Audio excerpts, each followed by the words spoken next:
नमस्कार साथियों। मेरा नाम कपिल मोहन चौधरी है और मैं पिछले करीब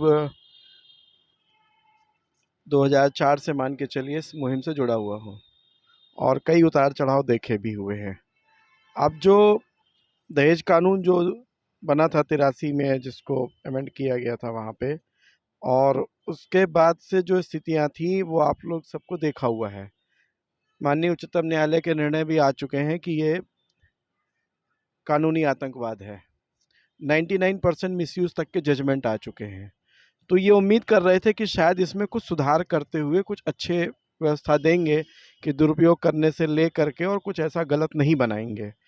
लेकिन जो अनिश कुमार का जजमेंट जब आया 2014 में, 2 जुलाई 2014 को, उसमें जब गिरफ्तारियां रुक गई तो आपने देखा होगा एकदम से एक ट्रेंड आया कि ससुर पे रेप, देवर पे रेप, हस्बैंड पे अननेचुरल सेक्स का आरोप, और ये सब चीज़ों की बाढ़ आ गई एकदम से। और उसी समय फिर इन्होंने कहा कि जब अनिश कुमार जब नहीं उनसे हटा, तब इन्होंने एक नया शगुफा गढ़ा मैरिटल रेप का। ये 2015 के आसपास से ही शुरू हो गया था। जब ये लेकर के आए लोकसभा राज्यसभा में हम ही आते रहे, और इसके बाद इधर कोर्ट, दिल्ली कोर्ट में भी आ गए। वहाँ पे जो मैन वेलफेयर टेस्ट और हृदया ने इसमें इंटरवेन करके इसको किसी तरीके से 1:1 पे बैलेंस किया। वहाँ पे जाके वो नहीं पास हो पाया। अब ये मामला सुप्रीम कोर्ट में आ गया है। ऑनरेबल सुप्रीम कोर्ट में ये पहले, जहाँ तक मेरी जानकारी, इसकी डेट फरवरी में लगी हुई थी, फिर अचानक से ये जनवरी में डेट आ गई।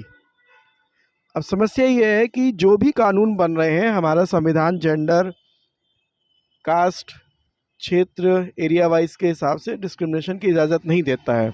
लेकिन ये जो मैरिटल रेप कानून है, ये सीधे सीधे भारत की आधी आबादी, हम कोई 2, 4, 500 लोगों की बात नहीं कर रहे हैं, भारत की आधी आबादी, उसको वो एक तरह से क्रिमिनल मान करके ये फैसला किया जाएगा कि वो क्रिमिनल होता ही होता है, और बाकी आधी आबादी जो है वो साफ सुथरी होती है, वो झूठ नहीं बोलती उनके हिसाब से। तो जब बायस्ड तरीके से इस पे बात होगी तो जाहिर बात है कि ये एक एक घर को इफेक्ट करेगा। ये जो लोग सोच रहे हैं कि क्या कहते हैं महिलाओं के है, नहीं, महिलाओं के लिए नहीं है ये महिलाओं को कोई सुरक्षा नहीं देने वाला है, गलतफहमी में है, और ये घर तोड़ के रखेगा। जैसे डाउरी एक्ट में एक बार जब केस लिख जाता है तो वापसी होना मुश्किल हो जाती है, और इस तरीके से जब रेप केस लगेगा तो आप सोच रहे हो उम्मीद की जो बची कुची किरण है वो भी ख़त्म हो जाती है। और रेप केस में आप जान रहे हैं, कोई ऐसा नहीं कि रेप लगा और वो कॉपी में लिखा है पेंसिल से मिट जाएगा। उस आरोप को झेलने के लिए, बेल कराने के लिए, लोअर कोर्ट से हाई कोर्ट तक जाने के लिए एक गरीब आदमी तो जा ही नहीं पाएगा, वो तो जेल में ही सड़ जाएगा एक तरीके से।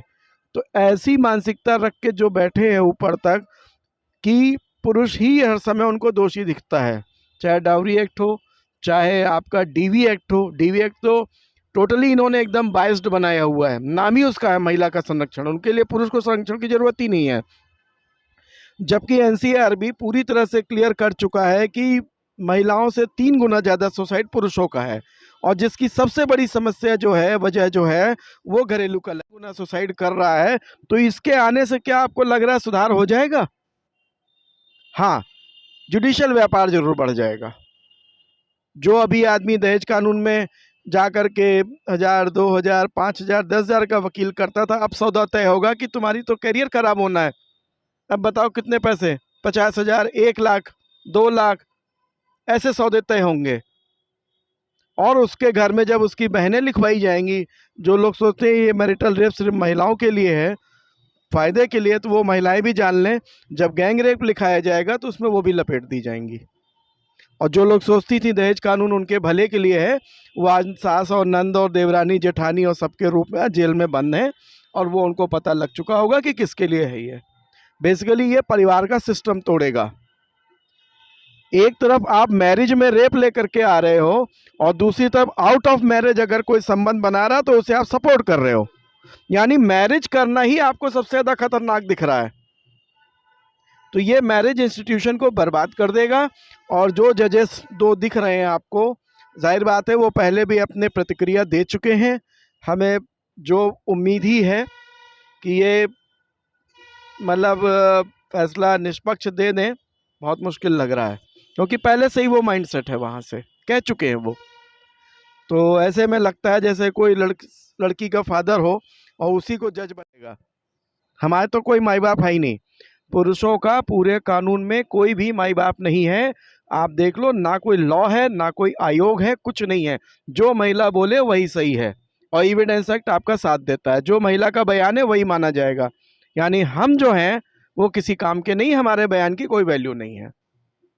तो जब ऐसी मानसिकता से आप कोर्ट में खड़े होंगे जजेस के सामने, तो जाहिर बात है वो फिर मजबूर हो जाएंगे वो, और मजबूरों के आगे फिर आपको रोना पड़ेगा, चाहे पुलिस हो चाहे कोर्ट हो। वो कह देंगे हम मजबूर हैं।